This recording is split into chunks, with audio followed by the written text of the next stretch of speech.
Baik teman-teman, selamat datang kembali. Pada kesempatan kali ini saya akan membahas analisa saham mingguan untuk periode minggu ini tanggal 12 September sampai dengan tanggal 16 September 2022. Jadi seperti biasanya untuk analisa saham mingguan saya akan bahas satu video sekitar 6 saham ya. Playlistnya ada di video deskripsi di bawah ini ya. Jadi ada beberapa saham yang sudah saya bahas. Silakan ditonton ya. Untuk kali ini saya mulai dulu dengan yang pertama adalah untuk saham Telkom TLKM. Jadi untuk saham PT Telkom Indonesia ini kalau kita perhatikan ini weekly support resistance-nya sudah pernah saya gambarkan ya. Jadi pada dasarnya dia sideways-nya kurang lebih sekitar area 4.400 sampai dengan high-nya di sini sekitar 4.770 ya. Jadi kurang lebih dia masih sideways dan dia masih testing resistance 4.700 saat ini. Jadi kalau mau buy sekarang saran saya ada dua. Kalau misalnya Anda nggak buru-buru lebih baik buy on weakness saja di 4.400 ya. Tapi kalau misalnya buy on weakness di 4.400 nggak dikasih ya, jadi buy on weakness itu artinya kalau dia turun di bawahnya, kemudian kalau berhasil rebound atau mantul ke atas kita barusan buy. Nah kalau nggak dikasih sebenarnya sih buy sekarang masih boleh ya, karena ini garisnya 4550 ya, jadi dia sudah berhasil bertahan lagi di atasnya. Buy-nya bertahap aja, kalau dia naik lagi ke atas 4700, kita mau tambah lagi atau average up silakan ya, breakout ke atas 4770, maka kemungkinan besar dia akan mencoba untuk breakout ke atas 5000 ya. Jadi untuk Telkom ini masih cukup menarik ya seperti itu ya. Jadi lebih baik buy on weakness saja kalau nggak buru-buru, tapi kalau nggak dikasih kita boleh buy high sell higher ya seperti itu ya. Kalau kita perhatikan di sini dari daily-nya dia area support terdekatnya 4500. Jadi memang belakangan ini ya kurang lebih dia range-nya 4500 sampai 4650. Kalau mau trading sideways-nya ya kita tunggu aja, kalau dia turun di banyak 4500 berhasil rebound kita boleh jual ya seperti itu ya. Kalau dia gagal breakout ke atas 4650 seperti ini ya, mungkin kita pasang trailing stop-nya di 4600 ya seperti itu ya. Jadi kalau dia turun ya kita jual dulu, itu kalau trading sideways-nya. Tapi kalau misalnya mau jangka panjang sebenarnya ini masih sideways-nya lebar juga ya. Kalau mau tunggu ya 4.300 agak bawah sedikit ya. Jadi kalau dia turun di banyak 4.300 rebound mantul ke atas barusan kita buy. Karena kalau belum mantul ya dia akan resiko turun lagi ke bawah ya kalau dia sudah breakdown di bawahnya 4.300. Jadi itu buy on weakness yang paling bawah di 4.300 ya. Nah kalau nggak dikasih, kalau dia berhasil naik ke atas 4650 minggu ini, kita boleh buy. Jadi buy high, sell higher ya. Strategi di saham itu ada dua, buy low, sell high, dan buy high, sell higher. Jadi naik ke atas 4650 kita buy. Berikutnya setiap kelipatan Rp50 kalau mau tambah lagi atau average up, target price berikutnya di 4840 dan 5000. Kurang lebih seperti itu untuk Telkom ya, cukup ya. Oke, berikutnya untuk Friend. Jadi Friend ini kalau kita perhatikan weekly-nya ini support resistance sudah pernah saya gambarkan 97, dia gagal ya turun di bawahnya. Jadi kalau sudah punya jangan lupa pasang stop loss-nya di 92 ya. 92 itu low-nya dari minggu 26 Agustus 2022 ya. Jadi kalau turun di bawahnya itu lebih baik jual dulu semuanya, karena kalau di bawahnya itu dia resiko akan testing area 74 sampai 71 ya seperti itu ya. Jadi itu kurang lebih areanya. Nah, kalau mau buy untuk Friend ini tunggu kalau dia sudah berhasil naik lagi ke atasnya 100. Jadi kalau berhasil naik ke atas high-nya minggu lalu kita boleh buy ya. Jadi buy high, sell higher lah. Kurang lebih seperti itu ya. Resistennya di 118. Ini support resistennya untuk weekly-nya. Jadi trading difference seperti itu kurang lebih. Kalau kita perhatikan dari daily-nya di sini area buy on weakness sudah saya gambarkan ada dua ya, 92 dan 88. Kalau mau ngikutin itu boleh aja. Jadi kalau rebound mantul ke atas 92 setelah dia sampai nyentuh seperti ini ya, ya kita boleh buy. Targetnya sekitar 104-an di sini ya. Jadi kurang lebih seperti itu. Jadi kurang lebih lah sideways lah dia ya. Jadi kalau mau trading silakan, tapi jangan terlalu banyak. Kenapa? Karena MA20-nya ini mengarah ke bawah dan harganya masih di bawahnya MA20-nya. Secara sederhananya seperti itu ya. Jadi kalau buy jangan terlalu banyak, tapi jangan terlalu cukup juga ya. Kalau misalnya buy ya pasang aja trailing stop-nya atau stop loss-nya. Kurang lebih cukup. Oke, berikutnya untuk Excel. Jadi Excel ini memang sideways-nya lama banget ya. Jadi antara 2530 sampai dengan 2800 ya kurang lebih ya.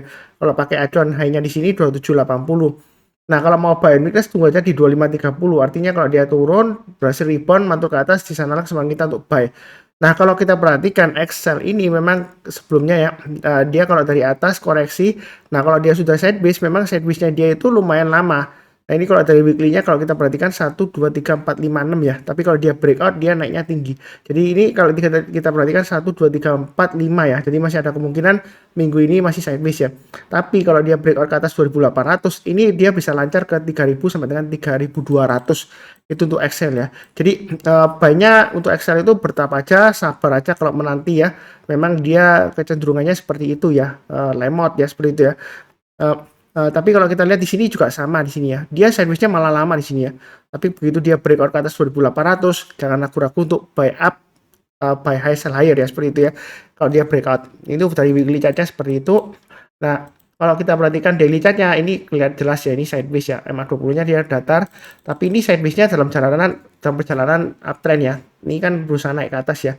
Nah, di sini kalau dia breakout naik ke atasnya 2750, kalau mulai buy silakan naik ke atasnya 2780 tambah lagi atau average up ya. Target price-nya ini sudah saya gambarkan garis-garisnya 2870, 2980 dan seterusnya. Jadi garis-garisnya ini saya ambil dari acuan swing high-nya atau high-nya sebelumnya atau swing low-nya ya, seperti ini ya. Ini swing low-nya di sini kurang lebih ini area konsentrasi candle-nya, saya tarik garis lurus dan ini swing high-nya ya. Jadi di 2870 itu resisten berikutnya setelah 2700 ya, kurang lebih seperti itu. Jadi trading di Excel ini memang lumayan cukup mudah, tapi range-nya lebar ya. Jadi tunggu aja di 2530 kalau yang mau buy on weakness, kalau takut ya, atau sekalian kalau dia breakout ke atas. Mau buy sekarang sebenarnya sih boleh aja, memang masih sideways di tengah-tengahnya ya. Buy-nya bertahap aja. Kurang lebih cukup ya. Oke, berikutnya untuk TPIG. Nah, TPIG ini dia kalau secara weekly-nya sudah pernah saya gambarkan juga. Dia posisi sekarang memang di tengah-tengahnya di sini ya, antara 290 sampai dengan 3080. Nah, apakah sudah menarik untuk buy Pak Sunar ya? Kalau mau buy sekarang pasang aja stop loss-nya pakai acuan di sini ya, 2820 swing low-nya. Jadi selama bertahan di atas 2820 menurut saya sih masih ada harapan. Memang di sini ya agak lama ya di sini ya. Kalau kita perhatikan di sini ini sideways-nya lama ya, beberapa minggu ya. 1 2 3 4 5 6 7. Kemudian dia breakout, naik pun dia nggak tinggi ya, seperti itu ya. Jadi kalau mulai koleksi sekarang nyicil boleh aja, tapi jangan terlalu agresif, banyak banget enggak ya. Kita tunggu kalau dia naik kita boleh tambah lagi atau average up. Tapi kalau turun jangan di average down ya. Pasang trailing stop-nya dan stop loss-nya. Itu tadi weekly chart-nya. Ini daily chart-nya gambar garis-garisnya sudah saya berikan. Trading range yang paling menarik ini saya gambarkan 2890 dan 2990 ya. Kalau dia turun ke bawah 2890 kita belinya kalau sudah berhasil rebound mantul ke atas ya. Kemungkinan besar 2990 tercapai ya. Paling tidak ini tengah-tengahnya ya dikasih lah, seperti itu ya. Memang ini sideways-nya dia lumayan sempit di sini ya, 2890 dan 2990. Tapi kalau ngikutin sabar menunggu 100 rupiah ya lumayan ya, seperti itu ya. Dan ini kecenderungan masih lesu, jadi belinya bertahap aja. Sebelumnya dia ada aksi korporasi ya, tender offer di 3.200. Jadi kedepannya apakah bisa balik lagi ke atas 3.200? Sejauh ini sih masih cukup menarik lah selama dia masih bertahan di atasnya 2820 di sini ya. Jadi swing low sebelumnya. Kurang lebih cukup ya untuk TPIG. Oke, berikutnya saham favorit saya ASII. Nah, untuk ASII ini memang terakhir saya ada buy, tapi saya buy-nya nggak banyak ya, seperti itu ya. Untuk ASII saya buyback ya, karena sebelumnya saya ada jual 6925. Nah, apakah ASII ini menarik? Dia menariknya kalau sudah berhasil naik ke atas 6.800 ya. Memang support resistennya saya gambarkan 6450 dan 6925. Dia kurang lebih di tengah-tengahnya. Tapi kalau dia minggu ini sudah berhasil naik ke atas 6.800, ya ada kemungkinan dia akan testing lagi resisten 7.050. Nah, mungkin ada yang bilang, mah Pak Sunar lemot itu Pak ASI itu dah. Mau tunggu di bawah juga boleh aja, mau tunggu di bawah di 450 ya atau 6.000 ya. Atau tengah-tengahnya sekitar 6250. Nah, tapi di sini kita jangan terlalu kaku. Kalau dia breakout lagi ke atas 7.050, belum tentu dia akan bakalan turun lagi enggak ya. Dia bisa aja higher high, target price berikutnya bisa sampai 8.025. Paling tidak di sini swing high yang sebelumnya ya, itu di area sekitar 7.500. Apalagi kalau kita lihat laporan keuangan terakhir dia masih cukup bagus, labanya naik dan dividennya dia juga nggak termasuk pelit juga ya, masih rajin bagi dividen ya. Mudah-mudahan aja masih cukup menarik sampai dengan pertengahan tahun depan ya, seperti itu ya. Biasanya sih ada dividen interim ya, yang akan dibagikan ya, berarti 1 tahun 2 kali ya, seperti itu ya. Jadi interim dia dibagikan yang terakhir biasanya di Desember ya, seperti itu ya. Untuk ASI kurang lebih sih seperti itu. Kalau dari daily chart-nya di sini juga sama ya, seperti itu ya. 6.800 ke atas buy, 6925 tambah lagi atau average up ya.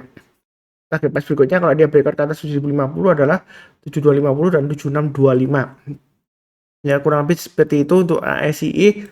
Oke, berikutnya untuk BCAP. Jadi BCAP ini memang kecenderungannya masih, kalau kita perhatikan di sini ya, dia sudah masih testing, kecenderungannya masih testing area 159 high-nya di sini ya. Jadi ini masih cukup menarik ya.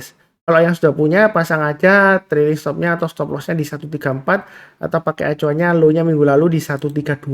Nah, kalau belum punya, kalau mau buy di BCAP, ini tunggu kalau dia sudah berhasil breakout naik ke atasnya ini ya. Ini high-nya di 159.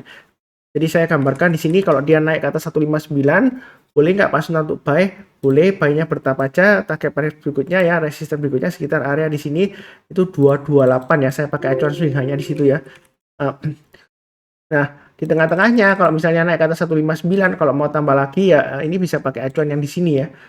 Sebentar saya mundur ke belakang ya. Ini saya pakai acuan yang kurang lebih sekitar area di sini aja ya.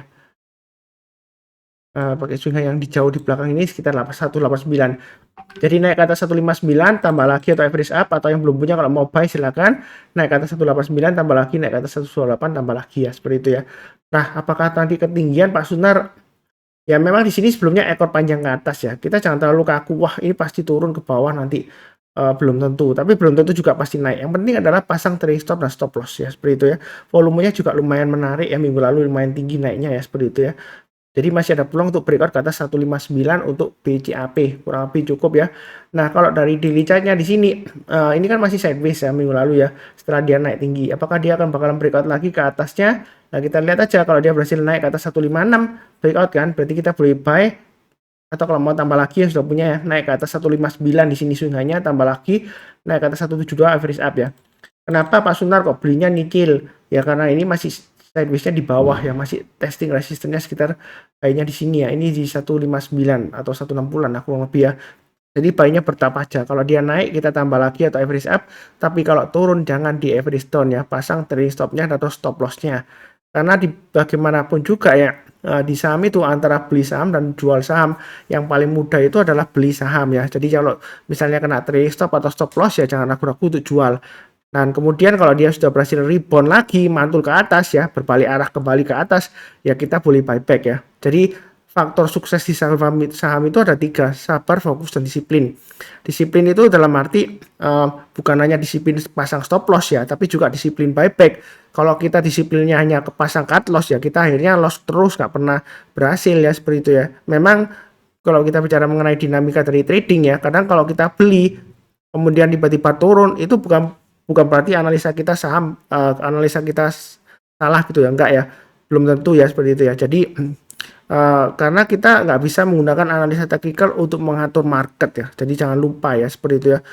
Kadang-kadang mungkin kalau kita tradingnya sering sukses, sering berhasil, kadang-kadang kita itu kecenderungan dalam mindset kita, psikologi kita itu hebat banget ya, bisa mengatur market ya, tapi padahal nggak bisa ya. Jadi tetap selalu pasang trailing stop dan stop loss-nya, kecuali mungkin saham-saham yang tidak liquid ya, volumenya rendah banget ya, mungkin hanya di bawah 100 lot, Anda mau mainkan naik turun ya bisa aja ya, seperti itu ya. Ya, tapi kalau sahamnya liquid ya itu Anda nggak bisa ngatur marketnya ya, kurang lebih seperti itu.